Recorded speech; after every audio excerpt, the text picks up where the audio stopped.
Hi guys, this is Mrs. Mendy, and today I'm going to talk to you about evolution and natural selection. And here we have sort of a family tree that we use in discussing evolution to show how different creatures are related to each other and when they evolved to be different from each other, like when they broke off from each other. So that's what these branches mean. Most people think that evolution is one species changing into another species, like that's what evolution is. But it doesn't have to make it doesn't have to make new species to be evolution. That's not the definition of evolution. So the real definition of evolution is changing gene frequency in a population. So gene frequency. So what does that mean? Remember, a population means a group of individuals of one species that live in an area at a time. So this is part of a population of some wildebeests. So gene frequency means how many copies of a gene there are in that population. So thinking about the change between one population and another. So looking at these fish in this population, and this picture represents the genes that they have, one type of gene, like the alleles that they have. And so you can see like here in this, there's a variation. And in this population, so 60% of the genes that are there are type A and 40% are type B. So if some new fish migrate even into this population, and that's going to change the gene frequency. So the individual fish do not change. They're that gene, they have those genes their whole lives. But in the population, that changed. So see, the percent of A went from gene A went from 60% to 70%. So that's evolution. That's the smallest portion of evolution. So then people moving to America over time is actually evolution. That's what it's part of it is what we define as evolution. It's a change in the genes in the population. Okay. This chart, this is pretty, looking. How many immigrants came to the U.S. from different countries by year? So here, over here is the list of the countries, and you look at the color um, that the country is written in to see, and then over here it goes from 1839 to about 2015. And they go in this order in case you're interested in seeing like where people from your country, where you came from, um, could be United Kingdom, could be Africa, could be Mexico. For my most recent immigrant father from the Philippines, right there in this deep yellow. So they're in this order, so you can find it. So like look how few immigrants were here. And what was happening here? It was World War II. Okay, so yeah, none of that. But it was still like, and this is controlled by the government and everything. So then, like, look, there's more people there, but then a drop down. Anyway, that counts as evolution. Darwin discovered natural selection. So this is Darwin when he was a young man starting to think about this. And here he is and as an old man having published his studies.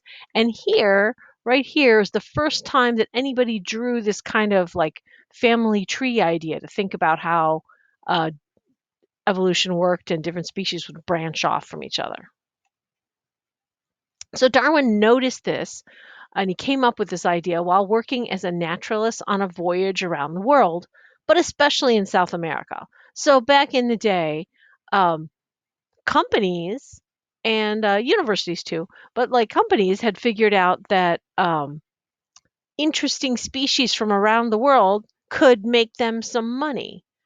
So interesting species that came from the New World to Europe were like tobacco and corn and potatoes. And these were really like important, interesting, money making things. So they stuck naturalists on boats and said, okay, see what you find all around here. And so this red line shows where he went all around the world looking at stuff, but a lot in South America. And this right here is the Galapagos Islands, where he referred to a lot of the things he saw there. So Darwin's finches that he saw in the Galapagos Islands, and this was one of his major things that he looked at. And so finches are a type of a little bird, kind of like a little sparrow. But he saw that these birds in the Galapagos Islands, which are off the coast of South America, they had really different beaks. So you can see like the different shapes of the beaks, little skinny, big thick ones, stuff like that. And that their beaks were really well suited to the food that they were eating and were well suited to the particular island where they lived. But they clearly were all still finches. So that started him thinking like, well, how is there this perfect fit? How does this work? And it got him started on that. So they call them Darwin's finches. Okay, natural selection. Natural selection is the primary way that evolution works to fit organisms to their environment. Okay, and this is like a little cartoon of how it works. So here's a population of beetles, and these birds are saying, "Yum, green beetles are our favorite." So they're looking for green beetles. They like those green beetles, and over time, as they keep eating more of the green beetles have a disadvantage relative to these orangish brown beetles. And so over time, that population is going to get less and less green, more and more orangey brown. Okay? And so that's how that works. So because they survive better this pressure of being eaten by these birds. Whatever makes an organism have more babies will spread in the population. So having more babies, including survival. So survival in a biological sense is only important because it's time to have babies. Okay? Now that's not saying that like that's the purpose of human life or anything like that. But when we're thinking about evolution, this is what matters. Whatever makes an organism have fewer babies will decrease in the population. Of course, if you have fewer babies, that's fewer of that gene, all those genes, in the future. So that means the organisms with the most surviving babies wins. So here's a mouse and her pile of babies. This is what baby mice look like if you haven't seen that. They call them pinkies, for a good reason. You can see they're pink. So because their eyes aren't open, they don't have any fur when they're born. It's kind of weird because our babies usually have some hair when they're born. Not too much. An adaptation is a genetically inherited trait. So remember, a trait is a body part or a behavior, something you can observe about the organism that helps something survive or have babies. Okay? So like here's an Arctic fox, fluffy, and its camouflage helps with survival. It both can hide from predators and it can hide from the prey that it wants to catch. Now, this peacock is not camouflaged at all. In fact, it's sort of the opposite of camouflage, but it doesn't matter because attracting females with showy colors can help with having babies. So it doesn't matter, evolutionarily, if you survive, if you can't have babies. So this is a trade-off. Like the benefit that this peacock gets in mating overcomes this any survival problems it may have from being so not camouflaged. Okay, things you need for natural selection to happen. So you need to have variation. If there's no variation in the population, there's no change possible because remember, evolution is change in genes over time. If they're all the same gene, that if everybody's the same in the population, there can't be any change. Okay? Differential reproduction. That means some organisms reproduce more. Some individuals in the population reproduce more than others. So if you get eaten, you're not going to have any babies. So you're going to have 0 babies if you're dead. Okay? So some are surviving and reproducing more than others. You got to have that. And the trait, heredity, the trait that you're talking about, has to be in the genes. Otherwise, you can't have natural selection. I mean, you can have some organisms reproducing more than others, but if the thing that makes them different isn't inherited genetically, then it's still not going to change the genes in the population. Okay. In the wild, some organisms reproduce more than others, some way more than others, some not at all. So here's a real situation. These are elk, and that's a kind of really large deer that lives. I think they live in Indiana. I think so. They live in Michigan for sure. So look at this. This male here, gets 8 females. 1, 2, 3, 4, 5, 6, 7, 8. He mates with all of these. It's called a harem. Um, and so they stick with this guy. He defends his access to them. And you can see they're all busy eating, having a lovely time. And he is not eating. Why is he not eating?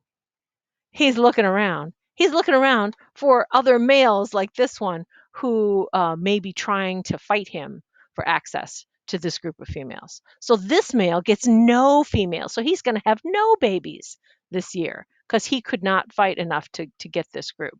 So this guy's going to have 8 times as many babies as this guy. He's going to have none. Sad but true.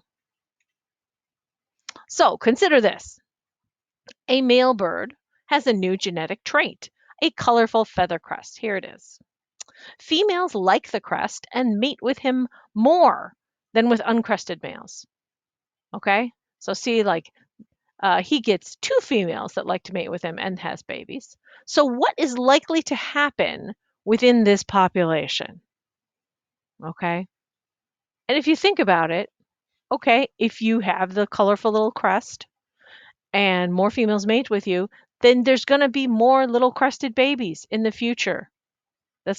And then these guys, when they grow up, they're going to have more matings too. So this crest is very likely to spread within the population. And that is why we have so many, colorful birds and things, because girls like it.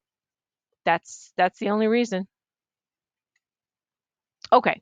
Here are some examples that small change selected at every step have led to larger changes. And these are things that we have seen as humans that we know happen because we did it.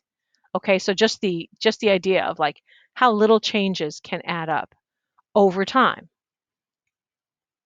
Okay, in thinking about corn, the corn that we eat, here is its wild ancestor, this little plant called teosinte. And this seed head here is about as long as your middle finger, at least as my middle finger. You may have bigger hands than I do. But over time, and people selecting and letting breed the plants that they liked best, the ones that had bigger kernels and more kernels, and then we get these giant ears of corn that are almost a foot long sometimes. Here's another one that it took much less time. Dog breeds over time because people have bred dogs for quite some time. And choosing slightly different breeders, and I mean by breeders, I mean like the dogs that are allowed to mate and have puppies, they add up to big changes. So here in a painting is a bulldog from the 1700s, and look at its body, look at the length of its legs, and look at its face. So it has a short muzzle for sure, a round head, but it still has like a muzzle that sticks out a little bit. And then look, it's a smallish dog, but it has relatively long legs. Okay. Now look at bulldogs today. This is the same breed. Continuous from this time. Look how much shorter its legs are, how much stouter its legs are. And look at the body is heavier and thicker. And look at the head. The muzzle is much shorter. It's almost like a round head, much flatter, wrinklier. This dog looks like it could run. I don't know about this dog. This could kind of waddle. Okay, here's another dog over time. Bull terriers. So here's a modern bull terrier. Look at this. Look at its head.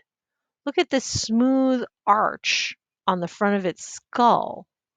Okay? And you can see that over time, and this is only like since 1900. So this is not that long. But and look, it's got a more standard like doggy shaped head before. And they bred it to be thicker in the body. They bred it to have this flat line and then it to have pointy ears instead of floppy ears. Okay? And so these kinds of changes, they add up over time and give us all the diversity that we see in all the creatures.